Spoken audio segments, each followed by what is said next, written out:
கடவுளுக்கும் அஞ்சுவதில்லை, மக்களையும் மதிப்பதில்லை என்றாலும் இக்கைம்பன் எனக்கு தொல்லை கொடுத்து கொண்டிருப்பதால் இக்கைம்பன் எனக்கு தொல்லை கொடுத்து கொண்டிருப்பதால் என் இல் இவள் இவளுக்கு நான் நீதி வழங்குவேன்.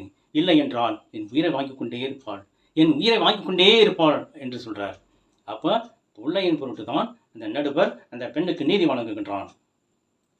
ஆக ஆண்டவர் என்ன சொல்றாரு? நேர்மையற்ற நடுவரை, யாரு? நேர்மையற்ற நடுவரை இப்படி நீதி வழங்குவார் என்றால் அல்லும் நாம் தேர்ந்து கொண்ட மக்கள், தாம் தேர்ந்து கொண்ட மக்கள் அல்லும் பகலும் அவரை நோக்கி மன்றாடும் பொழுது அவருக்கு நீதி வழங்காமல் இருப்பாரா?